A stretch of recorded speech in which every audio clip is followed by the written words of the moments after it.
The day billionaire William Anderson died, the world stood still. He wasn't just a man of wealth. He was a man of shadows. His 3 children, Marcus, the ruthless businessman, Sophia, the socialite with a hidden debt, and Leo, the youngest and most estranged, gathered inside the family's sprawling, cold mansion. They weren't there to mourn. They were there for the money. A fortune worth over $200 million. They sat in the grand library, the air thick with tension and the smell of old leather. The family lawyer, Mr. Sterling, stood by the mahogany desk, a heavy envelope in his hand. Marcus checked his gold watch. Sophia tapped her heels impatiently. Leo stared out the window at the rain. But just before the lawyer opened the will, he paused. He looked at each of them with a gaze that felt like ice. "No one gets a single dollar," he said, his voice echoing in the silence, "until the basement is opened." The room fell completely silent. You could hear a pin drop on the marble floor. Marcus frowned. "Basement? This house doesn't have a basement. I've lived here my whole life." Sophia laughed nervously. "Is this a joke? My father didn't do basements. He did penthouses." But Mr. Sterling didn't smile.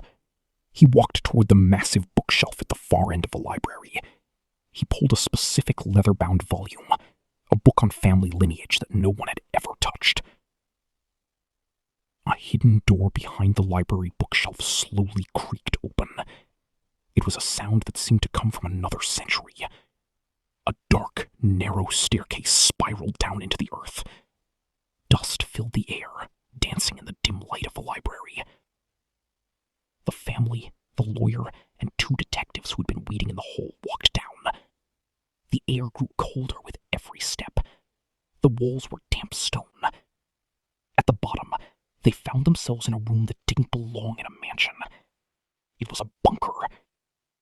In the center of the room sat an old steel vault, its surface scarred and rusted. But it wasn't empty. Inside were stacks of files, a locked wooden box, and a single, ancient videotape labeled in William's shaky handwriting. "Play only after my death." Everyone stared at each other. The detectives exchanged looks. Who was William hiding secrets from? His business partners? The government? Or the people standing in this room? The detective inserted the tape into a dusty player sitting on a metal table. The screen flickered to life with static. Then William Anderson appeared. He didn't look like the confident billionaire the world knew. He looked tired. He looked nervous. His eyes were darting around as if someone was watching him even as he recorded.